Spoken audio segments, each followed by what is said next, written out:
to bude všeobecne politika alebo región, v ktorom bývame. Som veľmi rada, že prijal pozvanie v tomto vianočnom čase pán poslanec Národnej rady, pán Richard Sulík. Chcel som sa stretnúť s našimi členmi, ktorých tu máme, a s našimi sympatizantmi.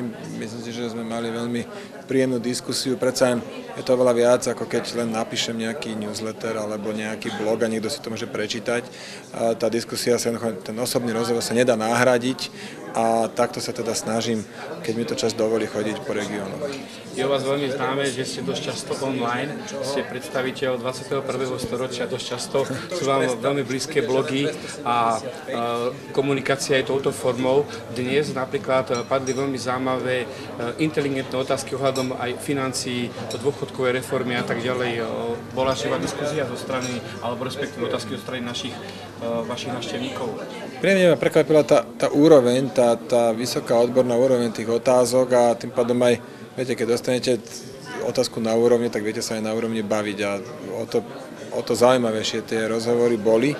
No a čo ste spomínali s tým teda, že sme strana, ktorá komunikuje cez internet, tak odtiaľto si odnášam jeden veľmi, veľmi zaujímavý podnet urobiť takú facebookovú stránku pre našich hardcore fanúšikov, kde budeme fakt, že x-krát denne prispiať nejakými statusmi, tak možno to naozaj zrealizujeme. To ešte uvidím.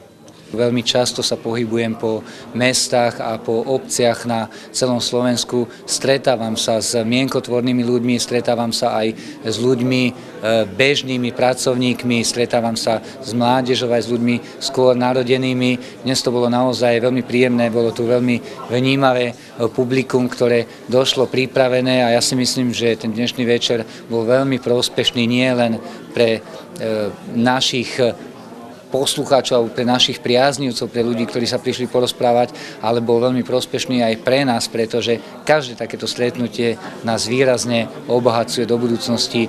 Určite budem pokračovať v takýchto stretnutiach po regiónoch nášho krásneho Slovenska. Máme tu dosť veľa členov, možno, že polovica z nich sú zakladajúci členovia, už sa poznáme nejaké tie 3-4 roky, tak to sú vždy príjemné stretnutia a hlavne teda teraz v tom predvianočnom období, kde nikomu sa nechce hádať a už len také, všetci sú dobrí na seba, to je to príjemné na tom.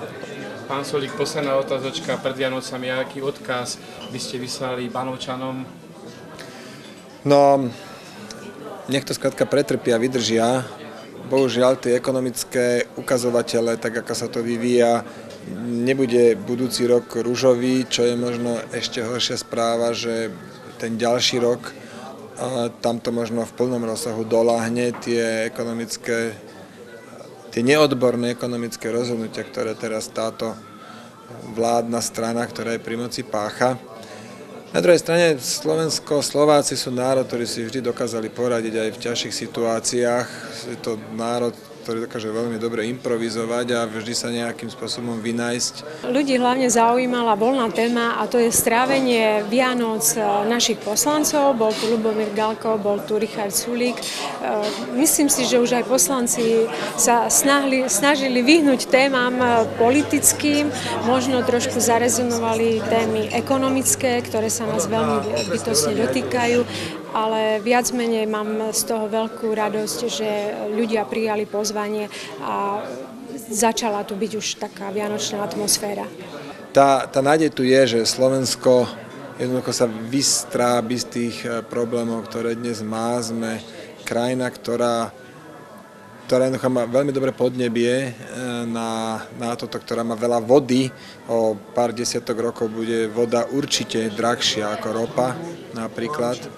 A takisto tým, že sme malá a kompaktná krajina, tak sme aj krajina veľmi flexibilnou, čiže aj nejaké negatívne trendy sa dajú behom niekoľko málo rokov zmeniť na pozitívne. Toto je veľmi dôležité. Ja preto z dlhodobého pohľadu obavu o Slovensko nemám. To je aj dôvod, že som sa vrátil, veď ja som 10 rokov žil v Nemecku a vrátil som sa sem, lebo sem patrím, zo Slovenska pochádzam, tu som sa narodil a tu chcem aj ostať a preto nemám obavu, myslím si, že skôr či neskôr sa podarí dostať Slovensko na tú skutočne dobrú cestu. Tieto stretnutia predpokladám, že budeme robiť jednak s občanmi, ale zaznela tu aj otázka alebo dopyt na pána Sulíka, na pána Galka, aj na ostatných našich poslancov, čo sa týka stredných škôl a prednášok na týchto školách v rámci nejakého netradičnej formy vyučovania pre študentov, aby proste sa trošku ten vyučovací proces zatraktívnil.